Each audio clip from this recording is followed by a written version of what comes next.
Very good morning, students. Welcome back to online session on programming for problem solving course. In our last session, we have seen the remaining operator types. That is, uh, we discussed assignment operator. Then we discussed conditional operator. We also seen increment and decrement operators, and finally the other operator categories. So overall, we have seen overall, we have completed the operators concept in our last session itself. Okay, so quickly, in today's class, we see another important concept, that is precedence and associativity. So it is one of the important concept in your second unit, because many times they frame the question from this concept as well: precedence and associativity, operator precedence and operator associativity. What exactly this operator precedence and operator associativity, we'll try to understand. So quickly, let me just take you to that concepts, and when we are going towards that concept, I will try to revise so far whatever we have covered. So we started the second unit, and we have seen what is expression, operator, operand, simple expression, complex expression. This two things again we are going to discuss in today's session. What is a simple expression? If it is having only one operator, if it is having only one operator to be evaluated, then we call it as an simple expression. And if you have more number of operators, okay, more than one operators, we call it as an complex expression. This thing you remember. Then we discussed the categorization of operators like unary, binary, and ternary, and based on the behavior of the operators, how they have categorized, in the sense arithmetic operators, relational, logical, bitwise, assignment, increment and decrement, conditional, and other operator category. So all these things from A to H we discussed with full details, full clarity, and full explanation with the help of programming examples, I can say. So any of the topic, any of the concept, if you have doubt, you can ask multiple times. I'm here to explain those things. Okay. So then yes, as you can see, the explanation concept wise, the explanation program, everything we did up to these bitwise, and increment and decrement also we have shown.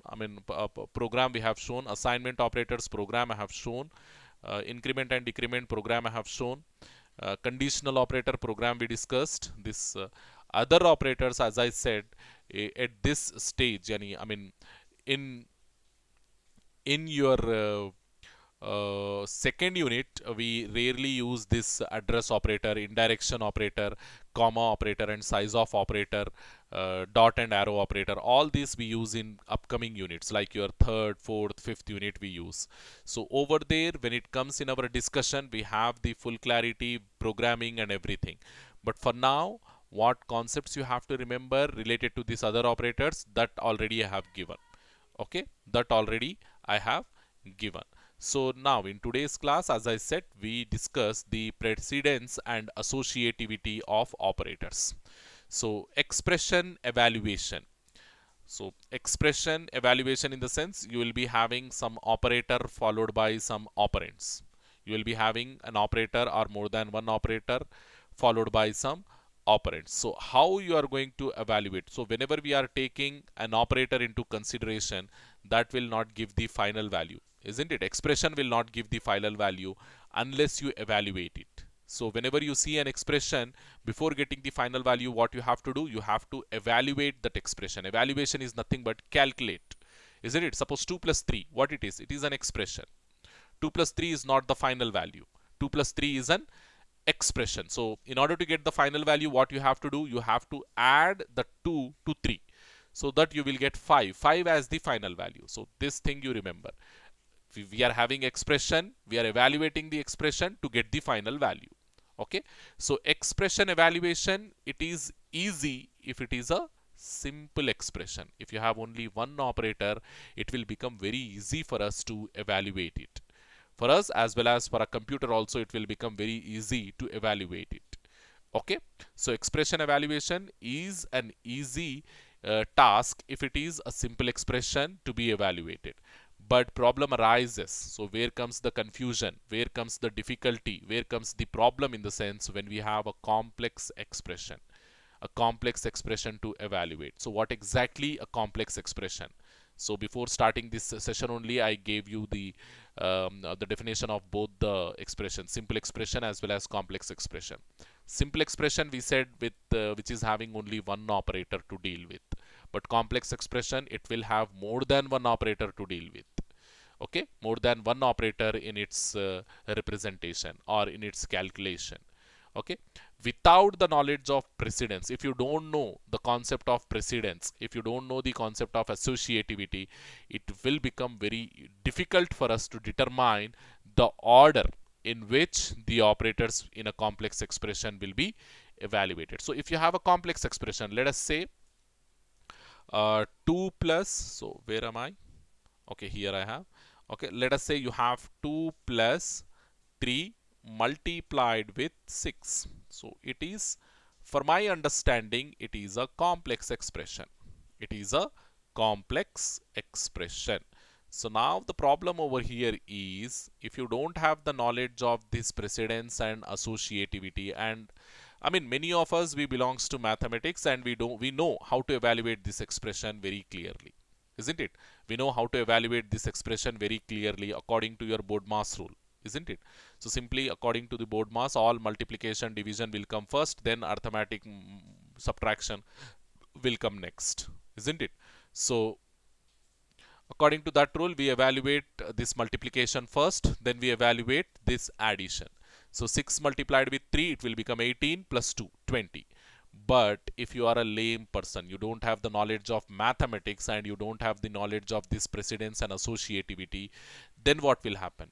How you evaluate this expression? You evaluate like this: 2 plus 3 is equals to 5. 5 multiplied with 6, it will become 30. You will get inaccurate result, wrong result you will get, isn't it? So without the knowledge of precedence, it is difficult to determine the order. Basically what this precedence will do means it will tell the order of order of evaluation, what operator we have to evaluate first and what operator we have to evaluate next. That order we will get by looking at this precedence. Okay, the concept of precedence. Okay, so precedence is used to determine the order in which different operators in a complex expression are evaluated. And where exactly we use this precedence? In the sense, in a complex expression only. In simple expression, there is no confusion, isn't it? In simple expression, there is no ambiguity, there is no difficulty, there is no what we call problem. We are going to have only one operator in simple expression, so that operator we evaluate and we'll get the final result. But where exactly the problem arises, in the sense, if you have complex expression, more than one operators in a single expression, so there comes the difficulty, there comes the problem, because we have to know the order in which we have to evaluate these operators. I mean, which operator I have to evaluate first and which operator I have to evaluate next. That I have to understand. And if you have more than two operators like this one, 2 minus 3 multiplied with something something like that, you have, where I'm okay here, 2 multiplied 3 plus 5 minus 6 divided with one more time 2, like this. If you have very complex expression, you have how many operators you have here? 1 2 3 4 operators I have and 5 operands I have. So it is a more complex expression. It is also a complex expression. Again, I need to know the order in which I have to evaluate the operators in this complex expression. So who determines this thing to me? In the sense, the precedence value, the precedence values of all these operators will determine that one. Okay, the precedence values of these operators will determine that one. Okay, hope you understood the importance of precedence, the concept of precedence. The associativity we will discuss. Okay, so then associativity is used to determine the order in which operators with same precedence are evaluated. Let us assume we got some operators in a complex expression, and where more than one operator is having the same precedence value, like your arithmetic operators, like addition and subtraction, both will have the same precedence. Your arithmetic operators, Multiplication and division, they both will have the same precedence, and uh, uh, addition and subtraction, they both will also have the same precedence. So over there, whenever you have the same precedence inside your operators, then we go for associativity. This associativity, it can be from left to right or right to left. Based on the operator, it can be from left to right or right to left. Okay, very soon we will do more number of examples on this one so that you will understand it very clearly. Always the precedence, I mean, first we have to apply the precedence. Then if when after applying the precedence, if more number of operators are having the same precedence, then go for associativity. Remember this one. Okay, so always the precedence is applied before the associativity. Knowing that there are more operators with same precedence level, the associativity is applied. Okay, so whenever there is a complex expression, the ambiguity arises in evaluation of those operators, then we are going for precedence. Just to know the evaluation order, we are going for precedence. And after writing that evaluation order, if more than one operator,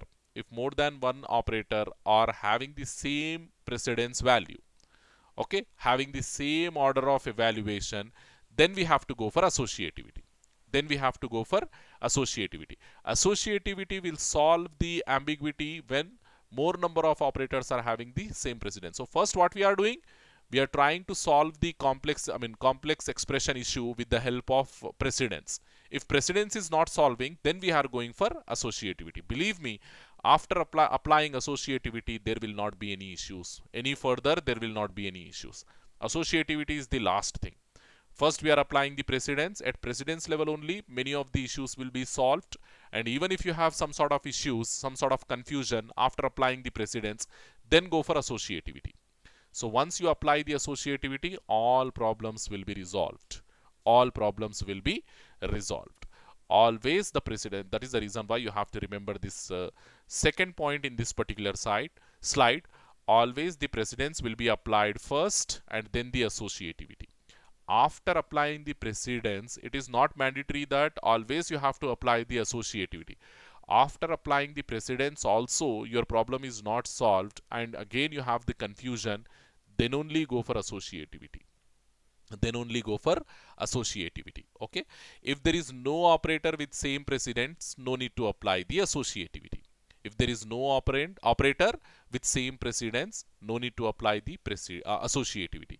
Every operator in C is having its own precedence. Okay, having a precedence. The higher the precedence, the earlier the operator gets evaluated. The higher the precedence, the earlier the operator gets evaluated. So quickly, we have a precedence table for that one. So first of all, we just see this simple example. Okay, this simple example, 2 plus 3 multiplied with 4. So it is a complex expression, isn't it? It is a complex expression. 2 plus 3 multiplied with 4, it is a complex expression. And how many operators it is having? It is having like 2 operators, plus and multiplication, and 3 operators. And if you consider that assignment operator also, then it will become 3 operators, 3 operands. And we need to get that question mark.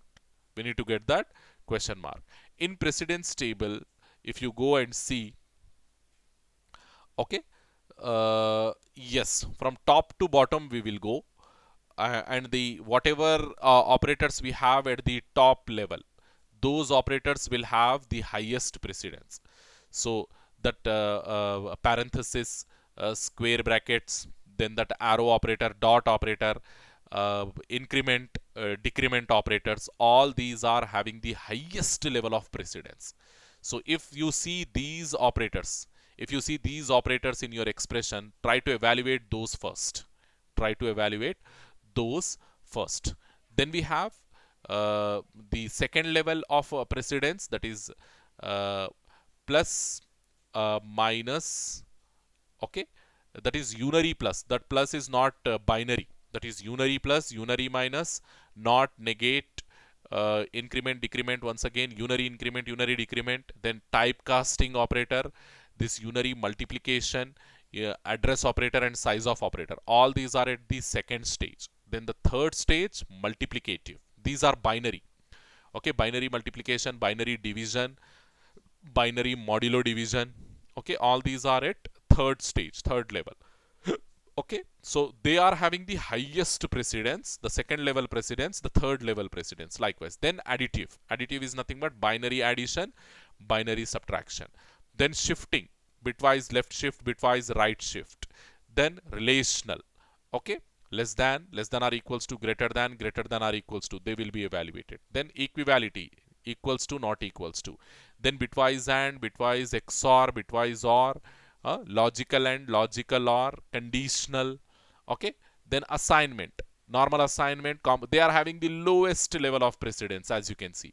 Assignment, then compound assignments like plus equals to, minus equals to, multiplication equals to, division equals to, all these. Then we have the comma operator. Comma operator is the lowest level of precedence. Remember this one, lowest level of precedence. Okay, so all these operators we have discussed. So when you are evaluating this,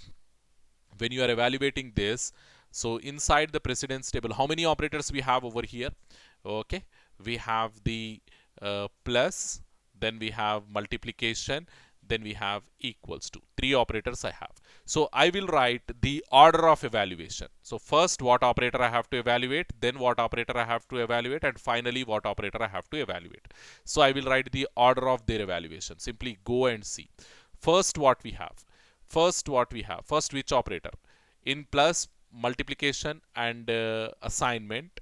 So the multiplicative will come first. Binary multiplicative, this one. Of course, we have a unary multiplicative here also. Okay, star, asterisk. This is indirection operator. You have to remember. This is not multiplicative. This is indirection operator. Unary, it is saying, when it is saying unary, it will become indirection. But binary, it will become multiplicative. So multiplicative operator will have the highest priority. Then we have additive. Then we have assignment. Here we have assignment like this. This is assignment. This is additive, this is multiplicative. So which will be evaluated first? The multiplicative we have to evaluate first.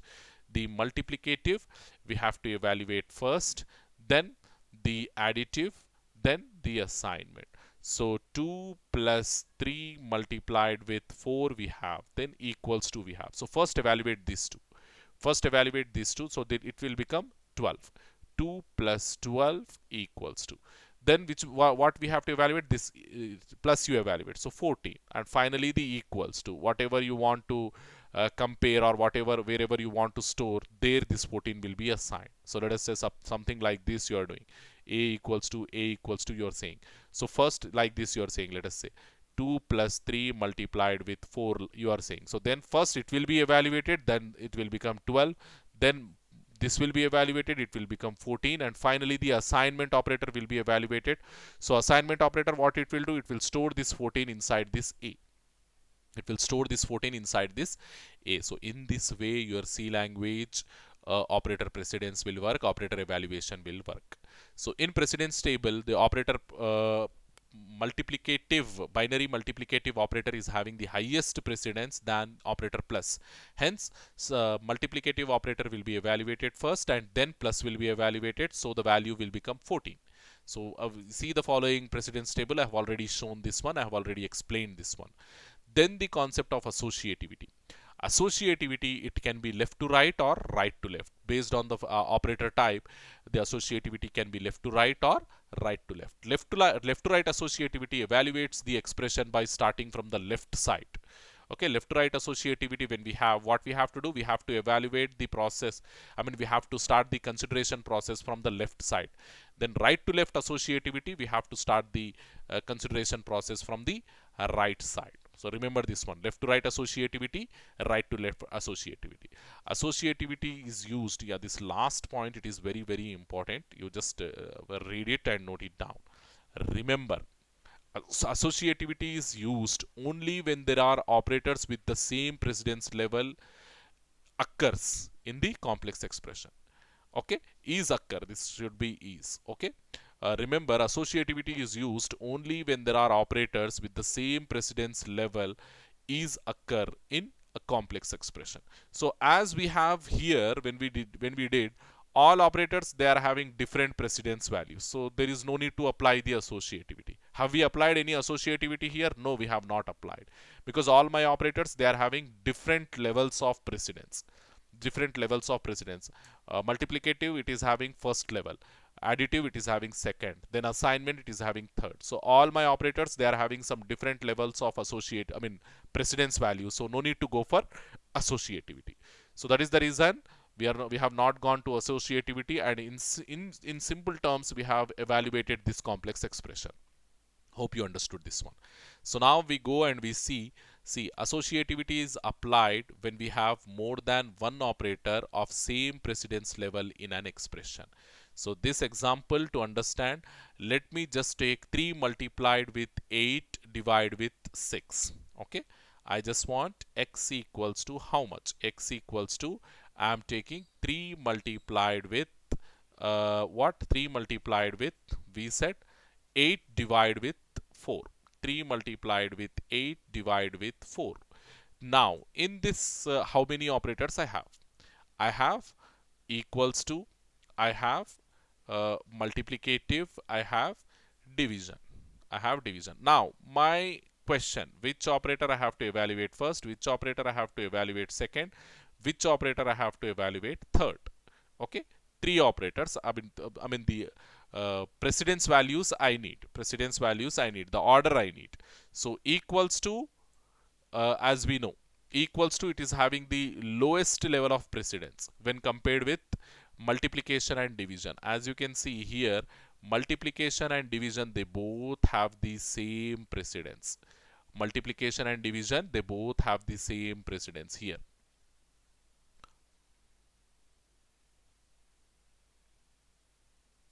See here, multiplicative is here and division is here. They both are at the same level. So from the top, if you see, they are at level 3. Okay, they are at level, yeah, we have to start in reverse, right? So all these, they must be noted. So this is your 1, this is your 2, this is your 3, this is your 4, 5, okay, 6, 7. Actually, there will be one table, there will be one, what we call, another column with all these values.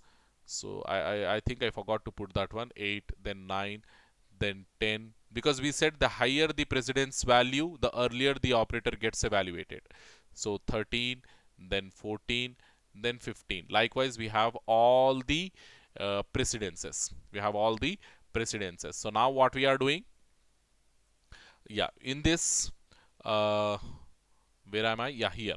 In this, when we have these 3 operands,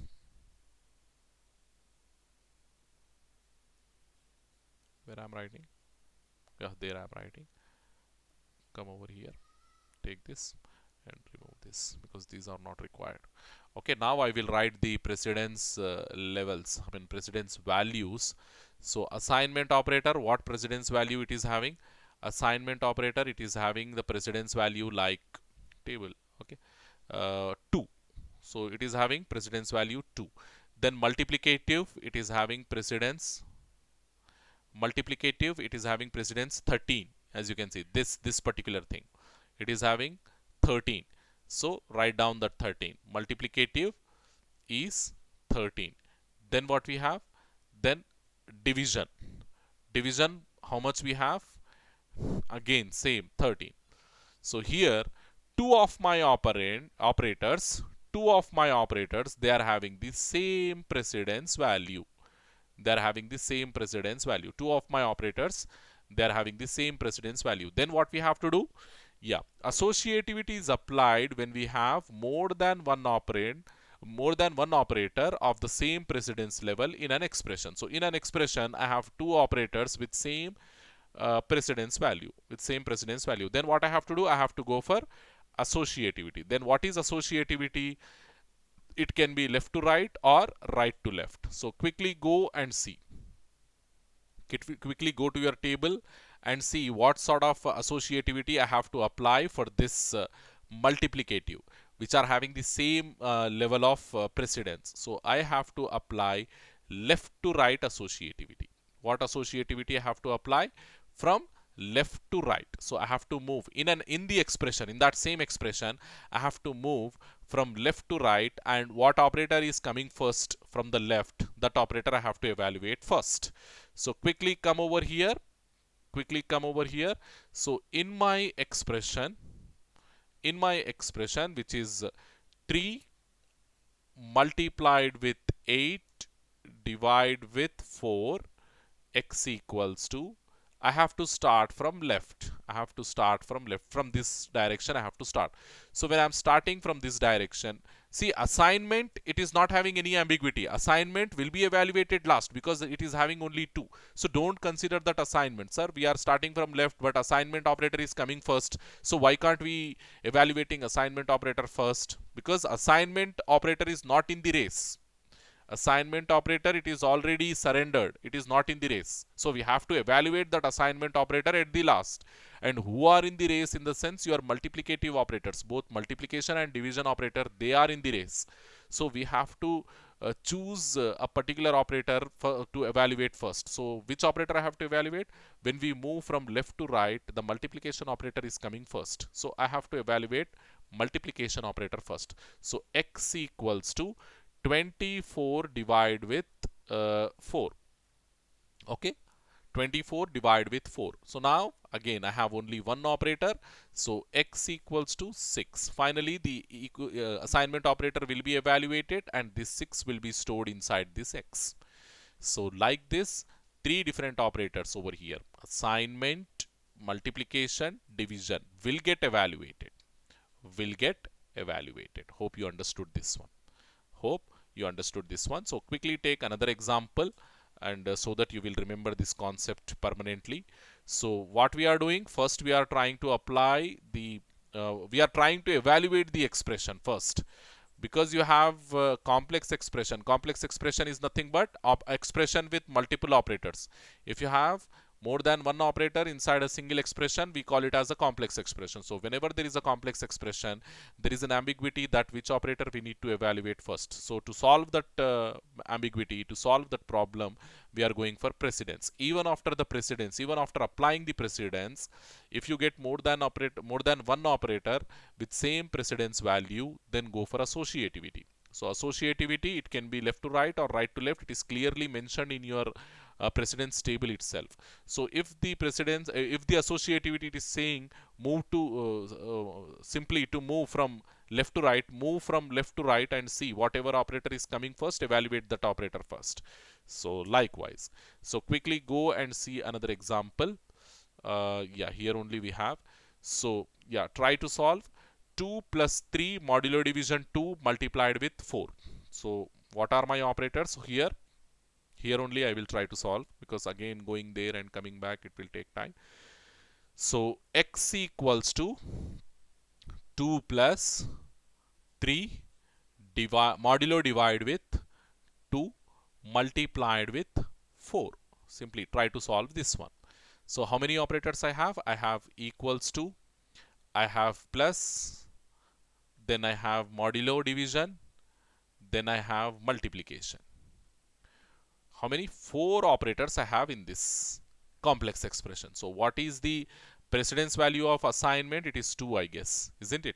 Then these 2, they are having 13, I guess. So we go and we see, yeah, here only. Yeah, multiplicative operators, they are having 13. Yes, so these 2, modulo division and multiplication, you can see here, modulo division is here, multiplication is here. So they both are having the same precedence value 13. So that I am writing over here. So this is 13 and this is also 13. So then addition. What is addition? I guess 12. Additive is 12. So 12. Okay, 12. First I have to evaluate in these 2. Then I have to evaluate 12. Then I have to evaluate 2. Okay, so like this. First I have to evaluate these 2. Again, there is an ambiguity between these 2, which I have to evaluate first. Either I have to evaluate modular division, or I have to evaluate multiplication. Again, there is a confusion. So what I have to do, because precedence it has not solved, so go for associativity. So what type of associativity I have to apply? Again, go to the precedence table and see. So multiplicative operators, we said left to right. What type of associativity? Associativity is left to right. We have to move from left towards right, and whatever operator is coming first, evaluate that one. So we move from here, this direction. So equals to operator, not in race. Plus operator, not in race. Multiplicative operator, modular division operator, it is in race. So evaluate this first. Evaluate this. 3 modular division 2. The result will be 1. Because when you divide 3 with 2, okay, 2 ones 2, you will get the remainder 1. So this modular division, it will give the remainder only. Okay, it will give this one. Remainder only it will give. It will give the remainder. So that remainder over here, it is 1. So how the expression will become after evaluating that one? 2 plus 1, okay, 2 plus 1 multiplied with 4. Again move in this direction. I mean, now you have plus and multiplication. Obviously, multiplication is having the highest priority, so evaluate that one. X equals to 2 plus 4. 4 multiplied with 1, 4 only. So now, between this equals to and plus operator is having the highest priority. So evaluate that. X equals to 6, and finally this 6 will be stored inside your X variable. So in this way, we evaluate the operators. In this way, we evaluate the operators in a complex expression with the help of precedence and associativity rules. Precedence and associativity rules. Hope you understood this one. So quickly we go and we see the last example over here, which is slightly complicated. I will solve that one also for you. Okay. I will give a more complex example in your assignment. Try to solve that one. So here x equals to 3 multiplied with 8 divided with 4 modulo divided with 4 multiplied with 5, like this. How many operators we have here? First we have equals to, then we have multiplication, again multiplication, here multiplication, two different multiplications. So multiplication, then division, then modulo division, then one more multiplication we have. So like this we have. So this equals to is 2 in precedence table. This is 13. This is also 13. This is also 13. This is also 13. So all these operators, they are having the same precedence. So what associativity I have to apply? So that is left to right associativity I have to apply. Left to right. So what is that left to right? So simply start from this direction and evaluate. Assignment operator, not in race. So x equals to 3 multiplied with 8 we have to do. That is 24. Okay. 24 divide with 4, modulo divide with 4, multiplied with 5. Like this we get. So again, go in this direction, then x equals to, this will become 6. Again, we have to evaluate this division now. So this will become 6, modulo division 4, multiplied with 5. Okay. So this 6 modulo division 4, it will become 2. So x equals to, this will become 2. 2 modulo 2 multiplied with 5. Now you evaluate this one. X equals to 10. Finally, the 10 will be stored inside x. So like this we evaluate. Hopefully you understood this, this, because these 3 they asked in your exams for 2 marks. Okay. These 3 they asked in your previous year exams. They asked like this. Okay. So hope you understood, hope you practice this precedence and associativity concept. First we apply the precedence. If precedence is not solving, then we go for associativity, and the table you blindly you can remember. No need to remember all the stuff in that one. Blindly you can remember. Okay. So then we have to go for conditional branching. So let me just see how much time is elapsed. So it is 34 minutes only. So still we have time. So see, the conditional branching or decision making already we have seen inside your algorithms. Conditional algorithm, repetitive algorithm we have seen over there. So in your program, whenever the execution process starts, in your program, in your regular program, whenever the execution starts, it will consider all your statements sequentially. It will try to execute all your statements sequentially unless we do some changes. unless we put some control structures, because we said whenever you are expecting the change in sequential flow, we need to take the help of control structures, isn't it? Whenever you are expecting some change in the flow of execution of your program, by default the flow of execution of your program is sequential. So whatever, I mean, let us say if you have written 10 statements inside your main function, all those 10 statements will be considered sequentially, one after the other, without any repetition, without any skipping. Many times I repeated this one, and you have to understand this one. Okay, so inside main function, if I'm writing 10 statements, those statements will be considered sequentially, will be executed sequentially, without any skipping, without any repetition. So that skipping, that repetition, if you insist, if you want inside your program, then you have to go for control structures. And this conditional branching is one type of control structure. Control structures, they are, I mean, what we are saying, either skipping we are expecting or repetition we are expecting. Apart from this, we can't do anything else. Either skipping we can do, skipping of some statements we can do, or repetition of some statements we can do. Only these two things are possible. So skipping, how we are achieving? With the help of conditional branching we are achieving. With conditional branching, we can skip some of the statements from your sequential flow. And with repetition, we can repeat some of the statements with the help of loops, iterative statements that we will discuss after this conditional statements. So simply, in short, conditional statements, what they will do, they are help us is selecting the multiple, I mean, in selecting the possible paths in number of paths. Okay, instead of going sequentially, instead of going straight, what we do, we deviate ourselves, will try to execute by jumping some statements, or by based on some condition, by including some statements. So in this way also we can consider. So decision is nothing but selecting the right choice between multiple alternatives.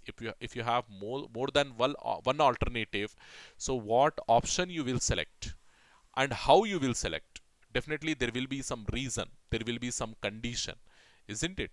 So whenever you are making a decision, the right choice will depend on the multiple options. Okay, multiple options or multiple alternatives. In computer, always we make decision based on some condition. So whenever you want to make some decision, what we do, we provide a condition over there. So based on that condition, if the condition is true, we will select the true path, and if the condition is false, we will select the false path. Okay, so any of the two paths we can select. Or sometimes if you have multiple paths, not two, more than two if you have, then we'll give an expression over there, and based on the output of that expression, we'll select any of the possible paths. Okay, this conditional branching, it can be of two types: two-way selections, multi-way selection. Two-way selection, multi-way selection. In two-way selection, what we give? We give a condition over there. We give a condition. So a condition, it can give only two possible things. A condition, it can be true or it can be false. So if the condition is true, we select the true path, and if the condition is false, we select the false path. So that is to show, let us assume here the sequential flow is coming, okay, like this, and here you kept the condition, here you kept the condition in your path. So ultimately what will happen, whenever there is a condition, the path will gets divided. The path will gets divided. So one path we call it as true path, and the other path we call it as false path. False path. So based on the condition behavior, if the condition becomes true, we go in the true direction. If the condition becomes false, we go in the false direction. That is the only thing you have to understand. When I'm talking about two-way selection, only this thing we do. Only this thing we do. Sequential flow, will keeping one condition, will put one condition. If the condition is true, we select the true path. If the condition false, we go to the false path. In that same way, in multi-way selection, the control flow comes, and here we put expression, not the condition. Here we put expression, and an expression, it can have multiple outputs, isn't it? multiple results. Based on the input values what we are providing, an expression can give multiple outputs. So multiple results we can say. For every result we can have a possible path. For every result we can have a possible path. Let us say if we are getting the result as A, then we select the A path. If we are getting B, we select the B path. Likewise, if we are getting N, we select the N path. So in this way, multi-selection and two-way selection. Multi-way selection, two-way selection. Multi-way selection will put an expression, and based on the input values provided, your expression can go with any of these values, any of the possible values. Then we select the possible path accordingly, according to our result. But in conditional two-way branching, in conditional branching, we'll have only two possible paths, one for true and one for false, and we provide the condition. If the condition becomes true, we select the true path, and if the condition becomes false, we select the false path. Decision is nothing but selecting the right choice between multiple alternatives. In computers, always the decision will be made based on conditions. For a condition, there are two possibilities, either true or false. Always, for every possibility of the decision, there will be the action or a set of actions defined. Based on the condition result, the possible path will be selected. I have told you, I have given you the example as well. If the specified condition becomes true, a set of true actions, a set of actions suitable to that will be selected for execution. Or if the condition becomes false, again the set of suitable actions for that false statement will be selected. Okay, so in C, the following possible conditional branching statements we have. Okay, how many? 5 different types. How many conditional branching statements we have? 5 different types. So the first one is simple if statement. See, the control structures or conditional branching, it is one of the important question. It is one of the important question. So simple if statement. Simple if statement is one conditional branching statement. So the first one is simple if statement, and then we have if else, then we have nested if else, then we have else if ladder or if else ladder. Sometimes they call it as in some textbooks they call it as if else ladder, or in some textbooks they call it as else if ladder. Okay, else if ladder, and finally the switch statement. So among all these, the first three we can call them as two-way selection, and but the last two, they are multi-way selections. Okay, this is two-way and this is multi-way. Remember this one. The first three are two-way selection statements and the last two are multi-way selection statements. Okay, here we are going to have only two possible paths, and from that two, whenever the condition becomes true, we select the true path, and whenever the condition becomes false, we select the false path. But over here in multi-way selection, we are going to have multiple paths and we give the expression, and based on that expression behavior, we can select any of these possible paths. Any of those possible paths. Okay, so why exactly we need these control structures? Why exactly we need to jump our statements from execution, and why exactly we need to repeat some statements for execution?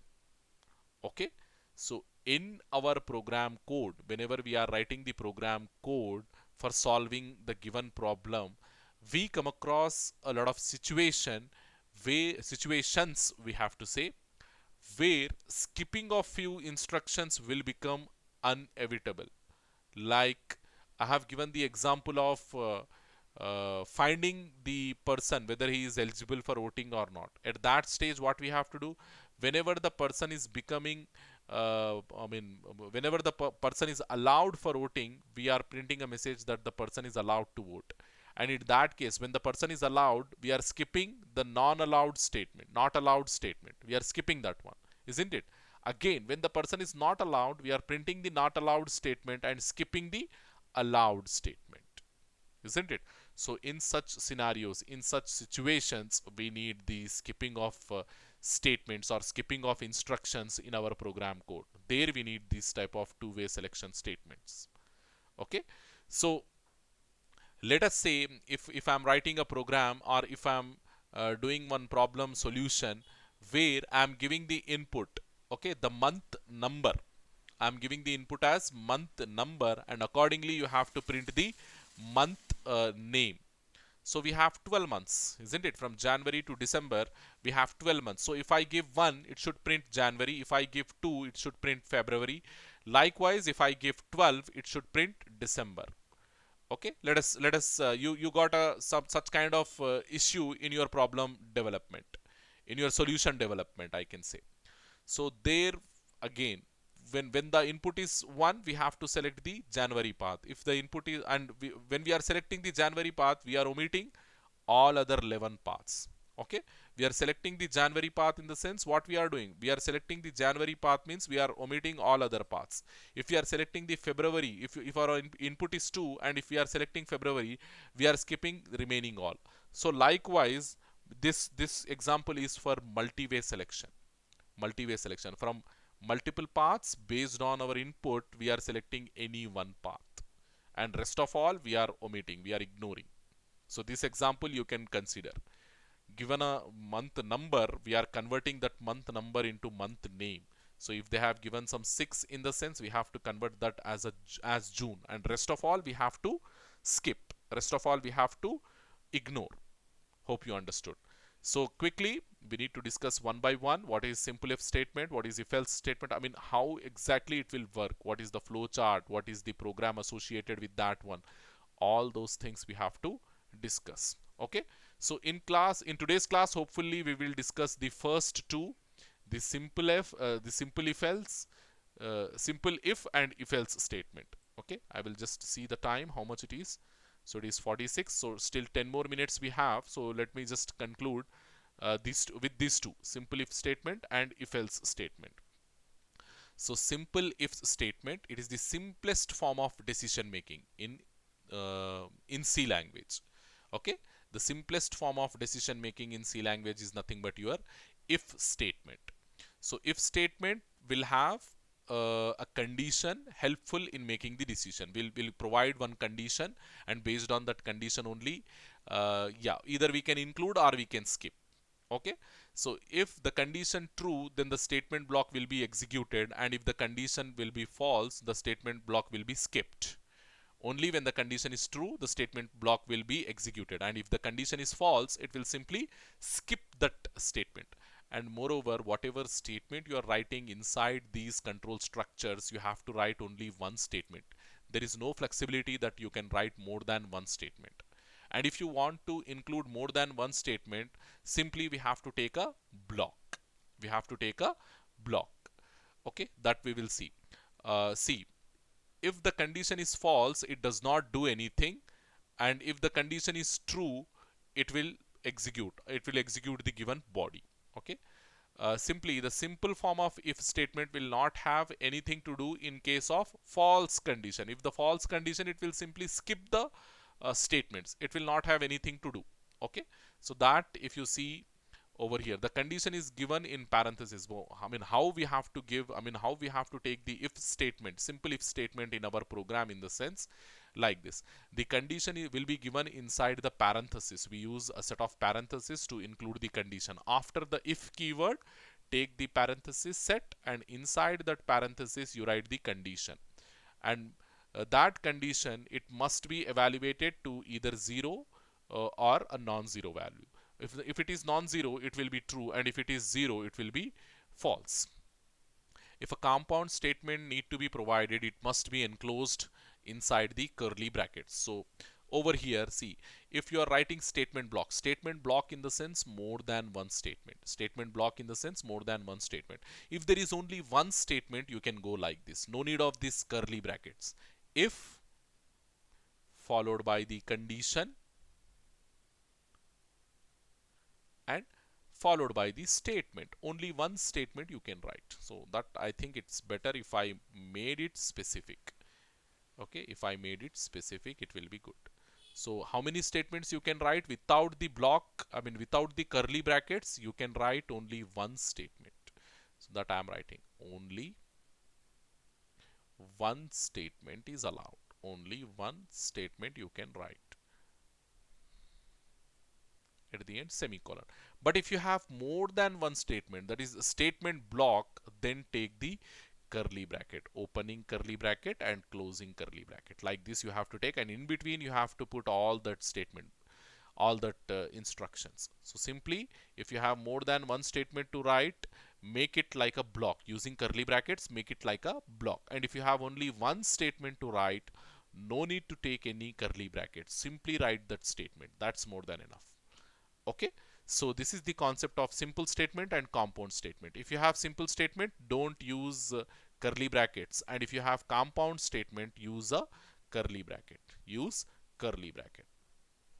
So then if you see the flow chart, so we are entering, that is nothing but the sequential flow is entering, and we have the condition here. You can see we have the condition. The sequential flow is entering from here, and then we have the condition here. And if the condition is true, then what will happen? The immediate body will be executed. The immediate body will be executed. And if the condition is false, if the condition is false, then the control will go like this, and it will jump the body. It will jump the body and exit. It will jump the body and exit. In case if the condition is false, it will jump this body and exit. And if the condition is true, it will consider the body. So over here you can see one simple piece of program I have written, main followed by a value, b value, and inside this if block, I'm just to give the difference to you, I have included this curly bracket. Exactly, there is no need of these curly brackets. No need of this curly brackets. So how the program will enter? I mean, first it will initiate a value as 10, b value as 20. It will allocate the memory, and it will initiate a value as 10 and b value as 20, and it will do the condition check over here. It will do the condition check over here. So if a is greater than b, it is a relational operator. A is greater than b, it will be evaluated to a boolean value, isn't it? It will be evaluated to a boolean value, as it is a relational operator. A is greater than b. Okay, what it is? Is it a true statement or a false statement? It is a false statement, isn't it? A is greater than b, it is a false statement. So what it will do, as it is having this particular statement inside its body, as it is having this particular statement inside its body, if the condition goes false, it will skip it. If the condition goes false, it will skip the body of the if statement. It will skip the body of the if statement, and inside the body of the if statement we have only this statement. So this will be skipped, and you will get only this one. You will get only this one. So what will be the output? If this condition goes false, what will be the output? You will get only this one. 20 you will get in the output screen. 20 you will get. If the condition false, both the things I will write. If the condition false, if the condition false, we will get output as 20. Output as 20. But if the condition true, if the condition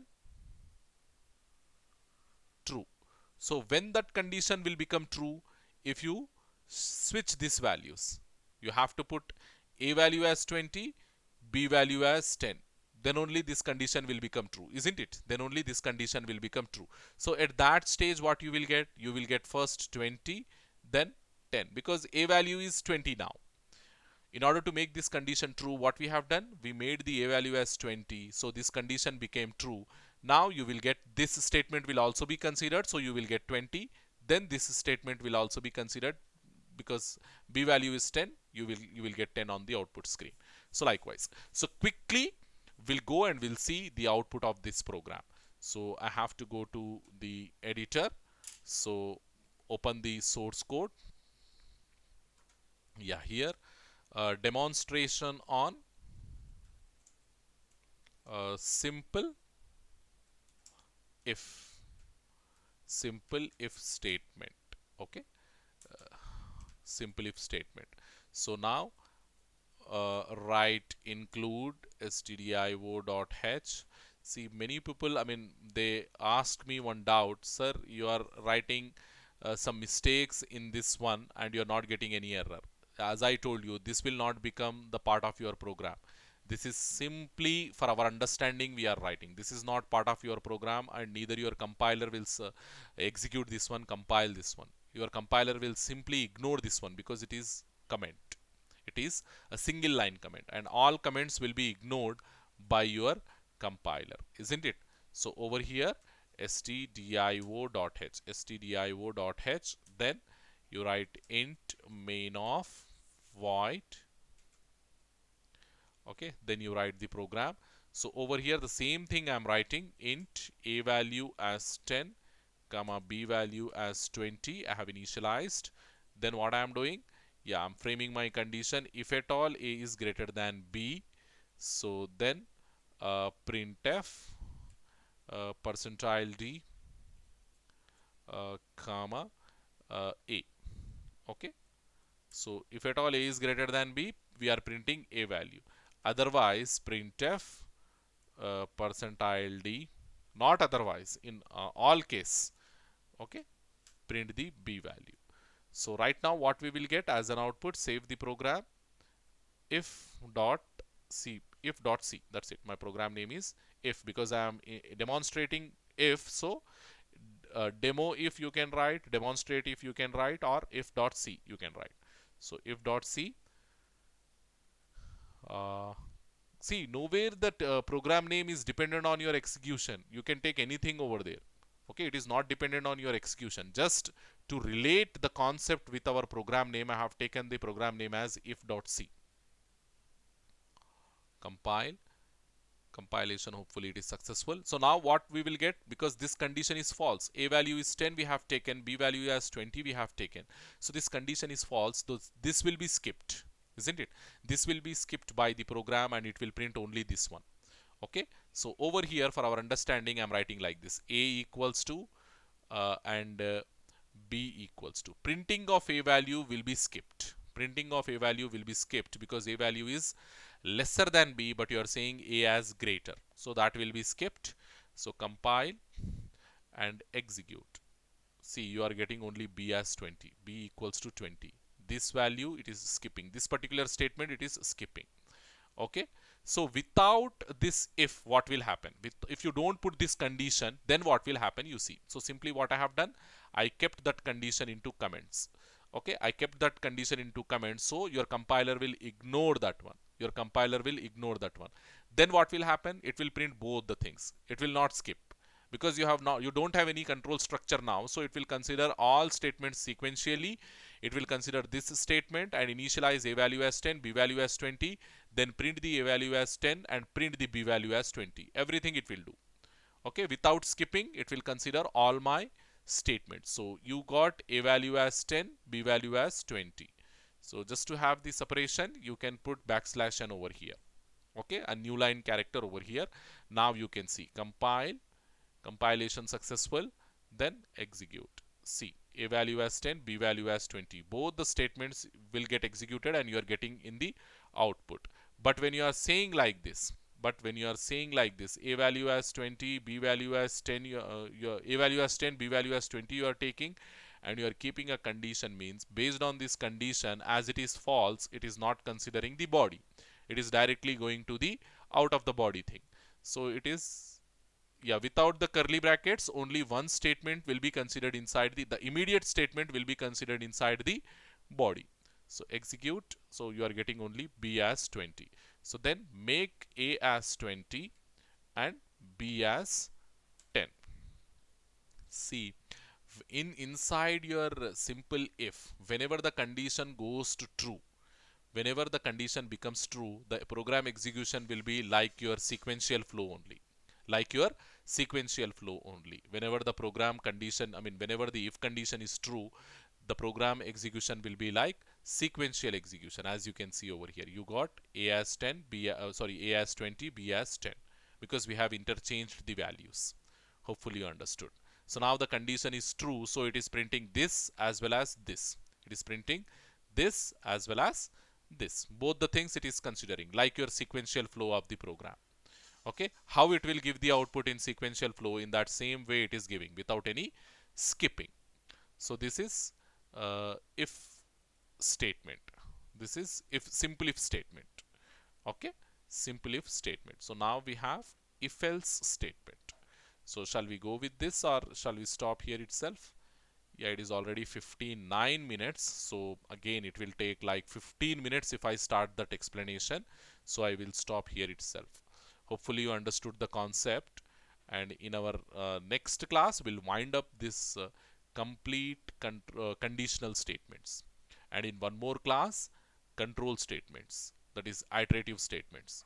And in one more class, hopefully, I will try to explain the arrays concept. Array, it is a lengthy concept, so I guess it will take 2 or 3 classes for arrays, then 2 more classes for strings. So overall, in 5 to 6 classes in this week or next week beginning, I try to wind up this second unit. Hopefully, if we go everything accordingly, if everything goes as per the plan, we'll try to wind up in this January month itself your second unit also.